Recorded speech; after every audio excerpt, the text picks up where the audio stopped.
All right, I am chatting today with Paula from Miss Paula and the Candy Bandits. I'm so happy to have you on the air. I'm glad to be here. Awesome. So you have a great new album, Blast Off, and Blast off, yes. Good way to start the morning, listening to some loud kid punk rock music. Yes, yeah. I can never have enough kids punk, and I'm really glad you are making it.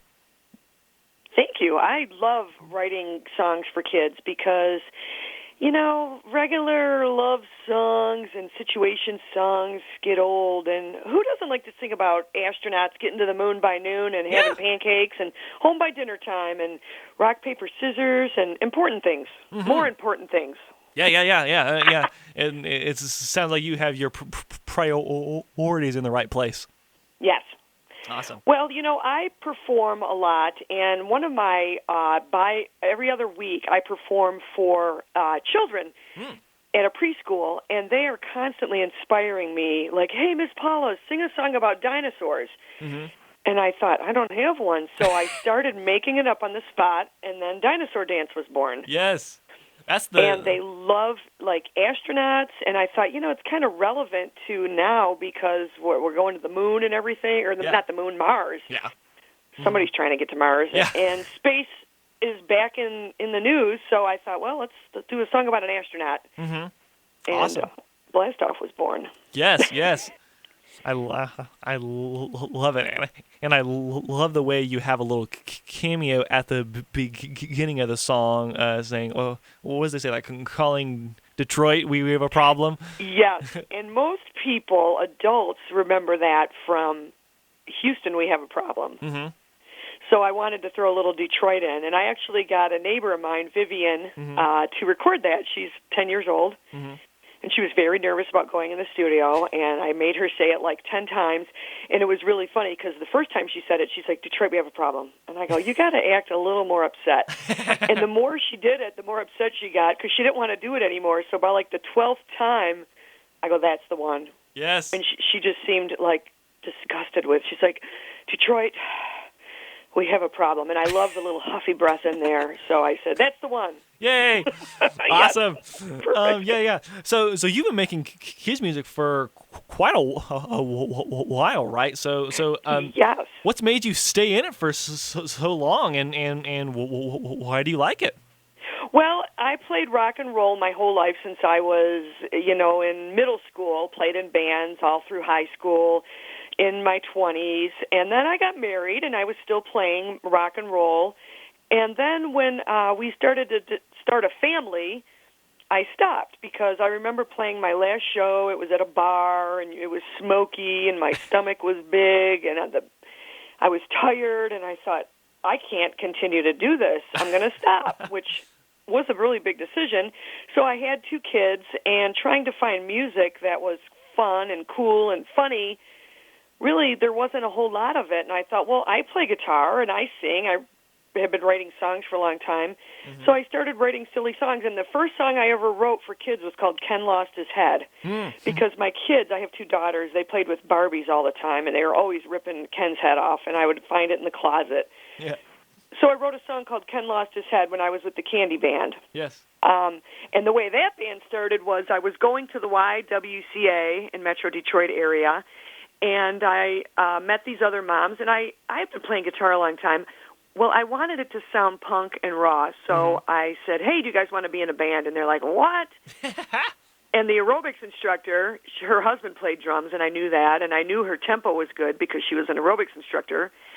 So she decided, yeah, I'll be your drummer. Tammy was my drummer. And our singer was going there, and we were friends, and she was from Switzerland, and she had a kind of a German accent, and I thought, that'll sound cool.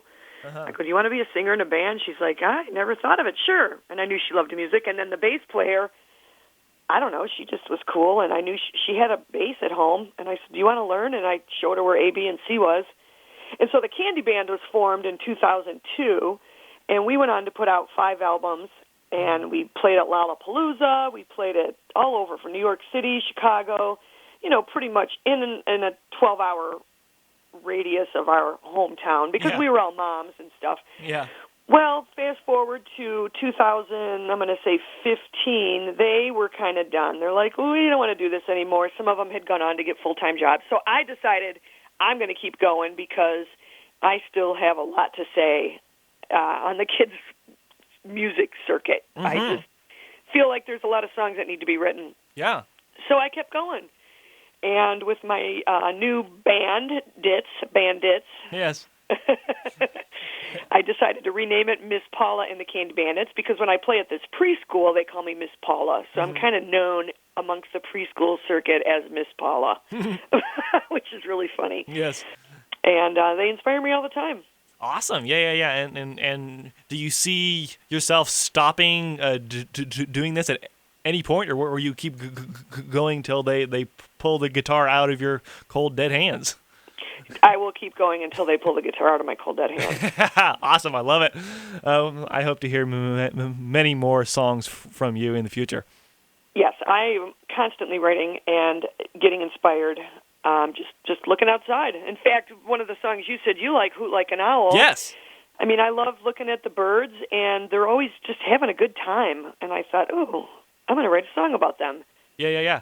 They seem to be having a good time. I don't know. They don't say much, but they're always flapping their wings and hanging out. You know, you always see them all hanging out on the wire. And I just figure, wow, I wonder if that's like their friends or if it's their siblings or cousins or do they even know? Yeah. Do they even care? Yeah. I really like the song because it's not entirely apparent at first that the main character is a bird, but it becomes more clear as the song goes on. You're like, oh, they're like people, you know? Yeah, I like to try and tell stories. Yes, yeah, that's the best. Like, I think, like, you know, his music is best when it like tells a story and involves that in the music in some way. Yes, it's got to have a beginning, a middle, and an end. You got to kind of wrap it up at the end somehow. And I like that challenge. I like rhyming and, you know, songs like Monster Truck. I don't know if you've listened to that one. That's one of my favorites. That one is a crowd favorite as well. They all tend to roll their hands in a circle really fast, and it tends to get a little bit crazy. I always say, hey, stay in your space, kids. Don't whack the person next to you. But in that song, I like you to try and close your eyes and picture this truck with wheels the size of merry-go-rounds, and, you know, it's yellow, and it's loud, and it's in your face, and we're going to go all over town and have a great time in my monster truck. Awesome. And it's funny because I drive an Equinox, but I always tell kids that that's my monster truck. It's a white Equinox. Yeah, well, you could potentially put really big wheels on it. That would certainly be interesting. Well, it wouldn't fit in my garage then, so I don't think it's in the stars for me. Yeah, I don't know. Yeah. So it's also interesting because you have like a lot of other things going on, right? You also have like a TV show. Is that right? Yes, the Chatty Patty Paula Walla Talk Show. And that was born out of my girlfriend Patty. She's been my friend for a long time. She worked at the local cable TV station. And I knew that she had access to cameras, and I said, hey, can you make some videos for me? And she goes, no, that's a lot of work. You should take the class that we offer and make your own. And I thought, wow, I never really thought about that. And my daughter makes movies. My daughter's a filmmaker. And I thought, well, maybe I'll do that, and then I would be able to, you know, have some fun with my daughter. I can get cameras out because you can check out cameras and stuff. So anyway, I took these classes, and I started making all these stop-motion videos for the Candy Band. And I made about 4 or 5 of them, and I really liked doing it. It was a lot of work, but I wasn't very good at it. But they're out there on YouTube anyway if you ever want to look at them. So anyway, the TV station said, you know, you and Patty are funny together. You should have a talk show. Oh, So nice. we did, and our first episode, we didn't have a name yet, and that morning I had gone and jammed with some local folks in the Detroit area. They were starting this Monday morning music club, and we get there, and we were going to come up with an assignment every week. And I said, well, I got an assignment. I'm having a talk show today, and I don't know what to call it, but I've got an idea, and I kind of wrote this song. So the song is really funny. It's like, hello, hello, hello, it's time for the Chatty Patty Paula Walla Talk Show. and so we recorded this song, and it's really, really fun and catchy. So I went to the TV studio later that day, and I said to Patty, I go, well, I got a name for the show, and I got a song. Yeah. And that is how that was born. And we just filmed our 80th episode this week. Yep, and we've got guests lined up for the next couple weeks. And it's just fun. Awesome. So I'm curious, like, how much do the TV show and your kids' music overlap? Well, I started making them overlap because now I bring my guitar on the show. It's kind of my prop. I don't sit and play it the whole time, but I'll throw little riffs in here and there. And, I haven't really told my kids, like at the preschool, about my show too much because sometimes it gets a little, I don't want to say racy, but over their head, let's just say.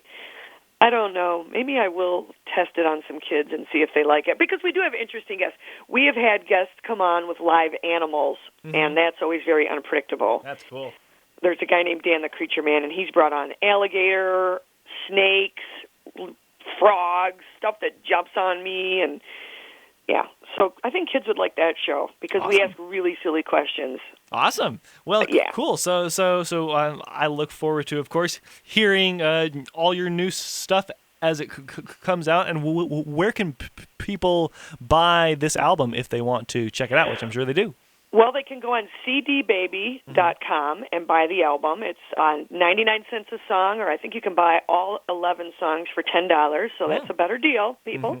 And you can go on my Facebook page, Miss Paula and the Candy Bandits, or you can go on YouTube and check out some videos that were recently made by some of my younger friends. I had one of my neighbor's kids make a stop-motion video for Blast Off that is extremely fun. Awesome. And my daughter and I made a video for the pizza song that's pretty funny, too. Awesome.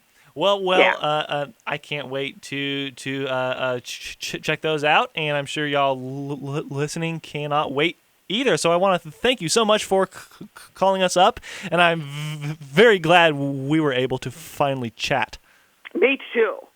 Awesome. Thank you so much for having me, and thank you so much for playing Miss Paula and the Candy Bandits. Well, I appreciate it more than you can imagine. Well, thank you for making the music. Like I always say, without you guys, I'd have 2 hours of dead air. So. Yes, that's true. Awesome. Well, thank you so much. Bye-bye. Thank you so much. Bye-bye. Bye. This is Radioactive Kids on Asheville FM, and I hope you enjoyed the special bonus episode, me chatting with Miss Paula of Paula and the Candy Bandits. See you next week. Bye-bye.